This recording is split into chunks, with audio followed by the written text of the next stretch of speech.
On this episode of Golf Treasures, we're paying a visit to Gary Wycoff.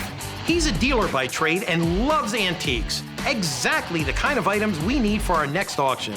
But he's a tough negotiator. This one might be a little tricky. Then we're headed to meet Mike and Chris Hurdzan. They're father and son golf course designers with a phenomenal collection and a display modeled after an old British village. Double the sellers hopefully doesn't mean double the difficulty of walking out with some great items. Golf is one of the world's oldest games. It goes back centuries. And that's where we come in. I'm Ryan Carey. And I'm Bob Zafian. We're Green Jacket Auctions. Whoa, whoa, whoa. Original Silver King. This is the stuff we came for. I noticed the Arnold Palmer swing cologne. Whoa. We hunt down the most iconic pieces of golf history and then auction them off for prices most people wouldn't believe. It's gotta be a $30,000 photo. What will it take for me to get this? The last auction sold for $60,000. Sold for $2 million. Holy smoke. From 18th century golf balls to clubs used by Bobby Jones. Whoa. This is what I'm talking about. And even one of the most sought after collectibles in the game. Kind of sends chills up your spine. We have some of the most demanding clients in the world. And we're constantly under the gun because there's always another auction right around the corner. I'd really like to walk out with those. I think we can make a ton of money. We're unraveling history and trying to make a few bucks as well. That's a good deal. I've never seen anything like that. This is Golf Treasures.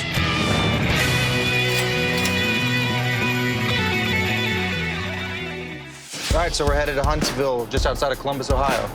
Huntsville, Ohio.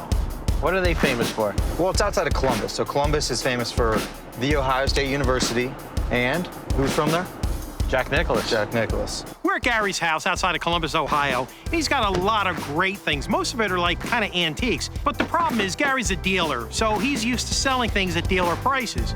We have to convince him that we need to make a little bit of money too, so he's got to lower his prices.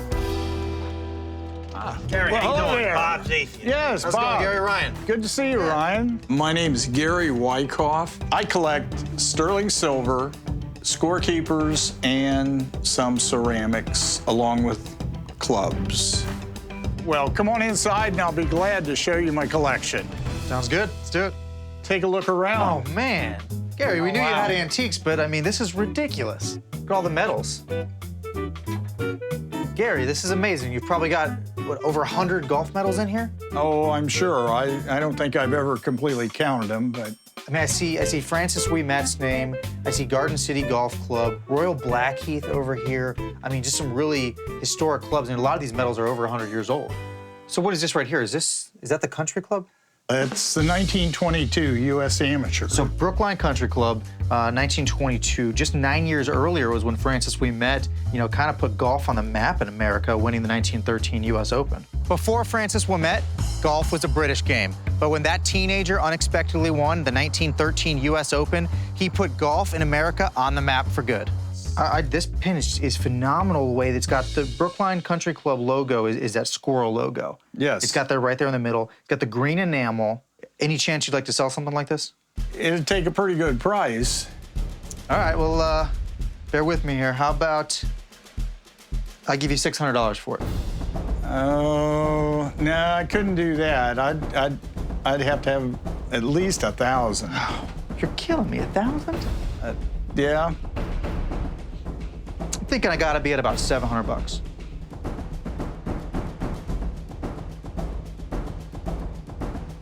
I just can't do that. I'd rather hold on to it. It's tough putting that one down.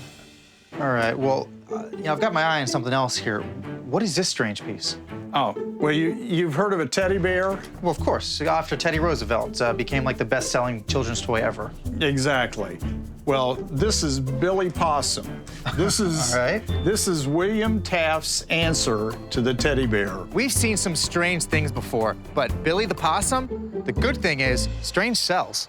Here's also a belt buckle. Also Billy Possum. Also Billy Possum. And here's a postcard where Billy Possum is out playing. You can see the Capitol building in the background. Yes. Oh, wow. Yeah. Now, this is great. I love the Capitol building in the background.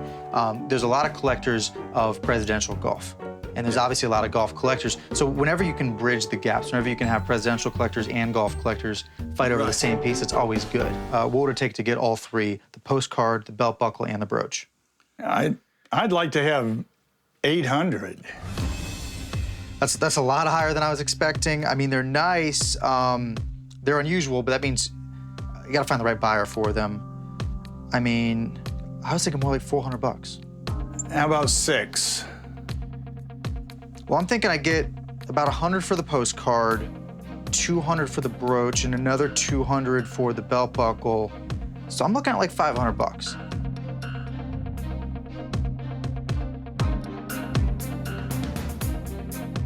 Yeah, all right. We got a deal? Oh, definitely. All right, yes. These are gonna look great in our auction. All right. Let's go see what Bob's doing. All right. So have you found anything? Actually, I found a lot of stuff. It's his complete collection of golf scorers. Yeah, Bob, these things are insane. I mean, he's got scorers dating back. I mean, you've got sterling silver, we've got metal, we've got bronze, leather, celluloid. I mean, really, it's more than I've ever seen before. Even though Gary's collection is a lot of individual items, he has assembled a really neat collection of vintage scorekeepers dating as far back as the late 1800s. These vintage scorekeepers are really neat. These were used during the era of golfers such as Walter Hagen, Bobby Jones, and Gene Sarazen. This is something that we'd be interested in purchasing if you were interested in selling. Maybe around $7,000 would be a pretty fair offer.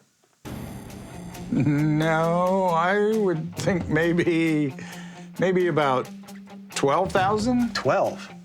Yeah, some of those Victorian ones are extremely difficult to find. You know, we're a bit away. We're not seeing eye to eye. This isn't looking good. How about $8,000? I can't do that. I think that's just about what the sterling would be worth. You gotta come down some. What do you think you can get for him? I mean, that's the wild card. We really don't know. I'd go 1750. Gary's asking way too much money for these putter boys, but we can't walk away from this. We gotta make a deal.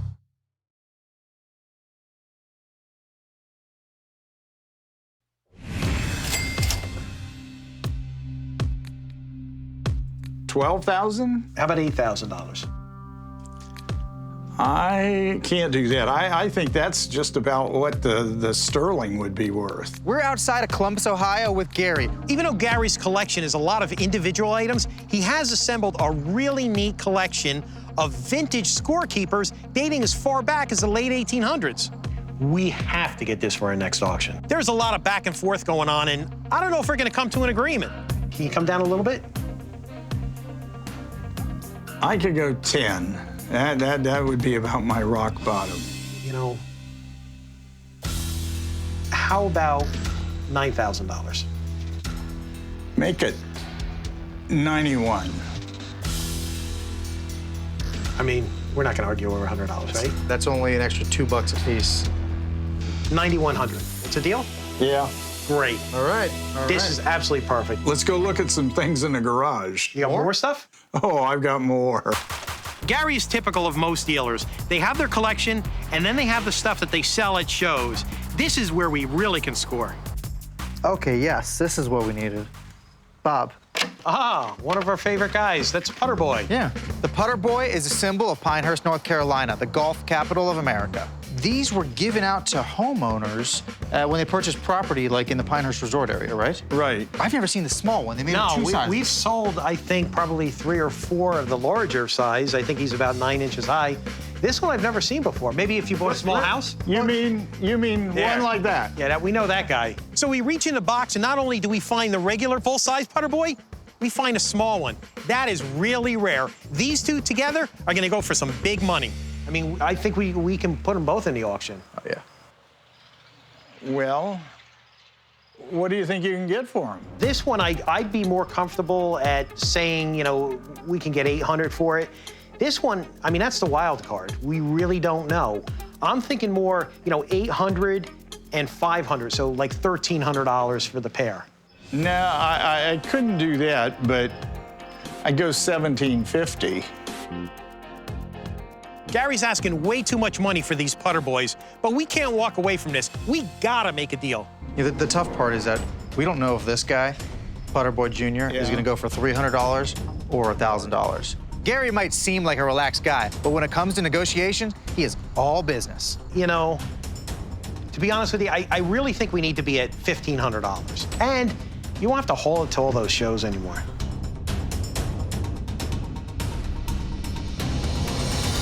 Deal? Yeah, why not? All right. There you go. Sounds good. Sounds All great. right. At Gary's house, we won big. We scored presidential memorabilia, a vintage collection of Scorekeepers, and 2 bronze putter boy statues. Whoa. Are you serious? There's got to be 1,000 pieces of golf memorabilia in here. This is like a little English village. This is so cool. I already know where I'm going.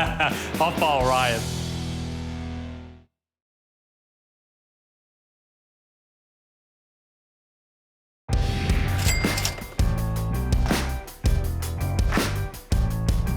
Dude, I can't believe you got me up this early in the morning to go look at a golf collection. Do you want to make money or not? Yeah, I do, but Well, early bird catches the worm. I need my beauty sleep. Yes, you do. That is true. We're in Columbus, Ohio, to see not only world-famous golf collectors, Mike and Chris Hurdzan, but world-famous golf course designers. You can't park there. It's reserved for the current U.S. Open champion. That's me. That's the right spot. Hey, guys. Hey, guys. Hey, how you doing? gentlemen? How's it going, Mike Ryan? Hurdzan. Bob Zafian. Nice to meet you. Nice to meet Mike, you. how you doing? Ryan, it's a pleasure. Yeah, good meeting you. Thanks for having us, Yeah, guys. you bet. Well, my name is Mike Hurdzan. My name is Chris Hurdzan, and we are Hurdzan Golf Design. Well, Hurdzan Golf Design business is more than just the design of the golf course. We actually work on the feasibility, the environmental impacts. So just about any phase of a golf course, we feel professionally qualified to offer an opinion. I got into golf collecting, I suppose, is more indoctrination than anything. It's genetic. I think that was where the bug really started. We can't wait to check out the collection. Well, let's go this way and let me show you what it is. This Sounds is the good. fun side. Great. Sounds good. Go. Let's hit it, guys. Whoa. Holy Are you serious?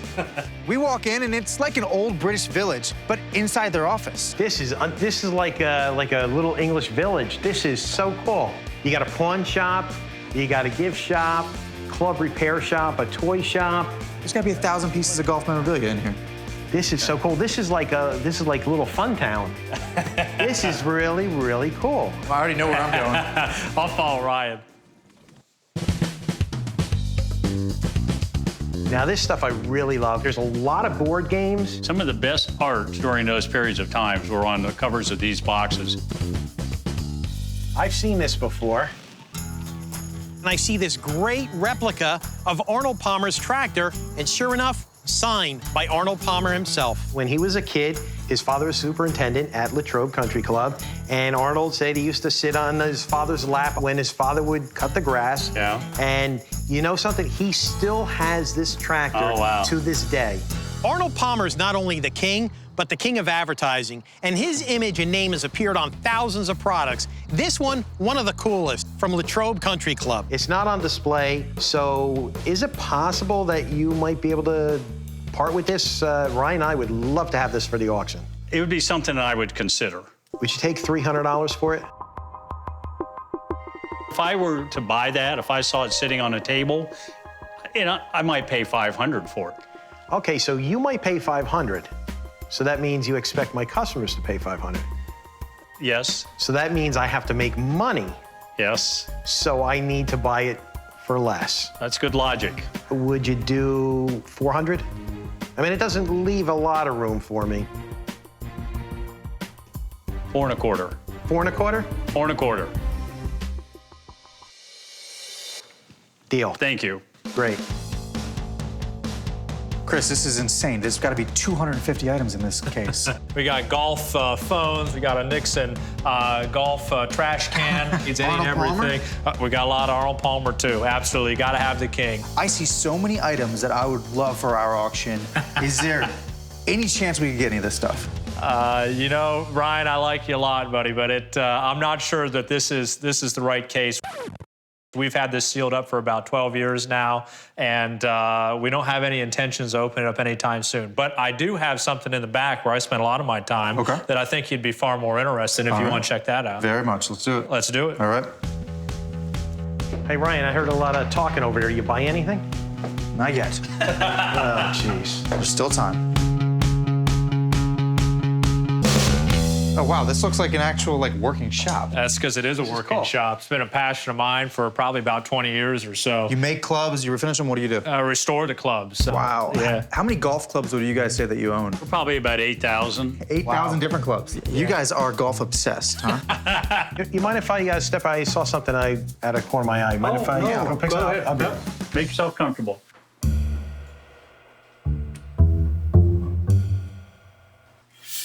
Hey, guys. Tell me about this. No way. Are you serious? We can tell you a lot about this. Yeah, sure can. You know, this is a Marion Basket. Oh, we know. And you guys know a lot about that. Marion Wicker baskets are some of our personal favorites. They're only used as the flag sticks at Merion Golf Club outside of Philadelphia. They are incredibly rare and sell for big money. The one thing that I like it is kind of the story behind why a wicker basket. This traces its ancestry to Scotland. And rumor has it that they put a wicker basket up there because if you put a traditional flag and the wind blows, you can see which way the wind's blowing. So you can take a shot to kind of make up for it, and they felt that was cheating. Yeah. So they would use a wicker basket so a player wouldn't have an unfair advantage. Well, Merion carried that over into the United States. Even though this isn't a flag, flag collectors consider this the holy grail. This is everything that we want in an auction piece. I really think that, Ryan, I should take this and put it in the next auction. I mean, what numbers do you guys have in your heads as to the value of this? I'm thinking that if it was in that 12,000 number for the reserve. I honestly think the magic number is like $10,000. Dad, this is something we probably ought to talk about. Okay. Well, what do you think? Well, what I think is it's worth a lot more than $10,000. But it's something that's been in the back of the shop for quite a while. It took me a long time to get it. No, I understand that, but it's also going to be a centerpiece, whereas right now it's in the periphery. At first, I thought there was no chance we were gonna get it. Now we at least have somewhat of a chance. Yeah. It ought to be closer to that 12,000. All right, what's the verdict? I got an idea. Rather than negotiate all day long, let's put this into action and play a long drive contest between me and you. Chris owns this game, and we've never played it before. This is gonna be tough.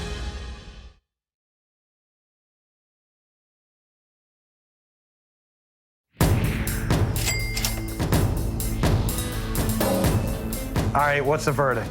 We're with Mike and Chris in Columbus, Ohio. We've been going back and forth over this Marion Wicker basket. Now it's time to find out whether they'll take our offer. Well, we've talked about it. We're willing to go $10,000 with a reserve. All right, That's a great. deal? That's a deal. That's a deal, Ryan. Let's go look at a few other things in the other room. All right, let's do it. This is my office. All right. This is where the magic happens? We hope some magic happens here. I know I work here. Check this out. It's a game called Schoenhut. It was for those people in the northern climates, golf fanatics that really couldn't get out and play during the winter months. Gives them an opportunity to do what? Set up their own little miniature golf course in their house. Let me show you what we've got here. You've got the individual elements you set up as far as the golf holes, sand traps, balls, tees, and so on. The Schoenhut game was really cool. It was a parlor game from the 1930s, and family members would stand around, and it was their way of getting a little recreation inside their homes to play in the wintertime. We see these every once in a while. They're very rare. They're very popular with collectors. Sure are. The figures are almost always missing the original clubs because they broke off. They're very thin. They're very fragile. You actually have all the original pieces. Oh, absolutely. Let me get one of the clubs here. It should go right into this guy's hands, right there. Push it a little further. Okay. Until it clicks. Perfect. Here's what you would do. So you put the ball there, Bob, and then is there a trigger thing? Yeah. Pretty well. Look, that's actually kind of hurts. Yeah. No. Hell of a swing. Easy, That's a pretty Bob. good swing. Easy. You know, do you guys take like $1,000 for this? This is probably a $3,000 set. Yeah. I mean, it's very complete, as you point out. Yeah. All the figures are in great shape. They have the different hats. He even has a lady golfer. 3,000. You know, how about 2,000? No, it really is worth excess Well, of $3,000. I understand it's worth that, but again, we have to make money on it. I understand that too. You know, that's probably full retail value. So, but two's a pretty strong number. I got an idea. Rather than negotiate all day long, let's put this into action and play a long drive contest between me and you. $3,000 buying price if I win, $2,000 buying price if you win. You know what? I accept the challenge. Do it. Simple enough.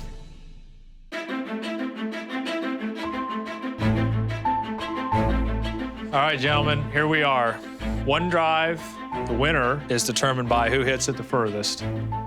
All right, your home course, you got the honors. Here's your ball. Good luck, my friend. Hit it good, Chris.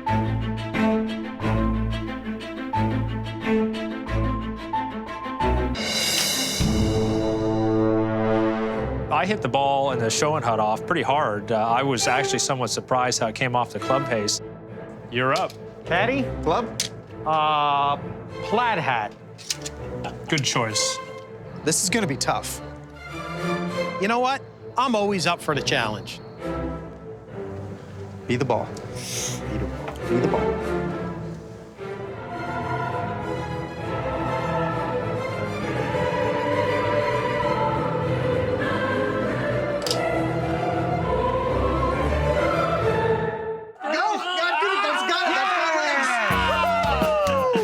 It's been a really amazing week with Mike and Chris.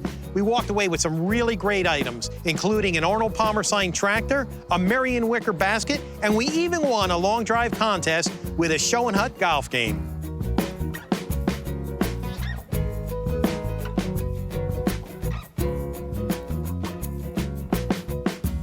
And at Gary's house, we scored a phenomenal collection of vintage scorekeepers, some presidential memorabilia, and 2 bronze putter boy statues.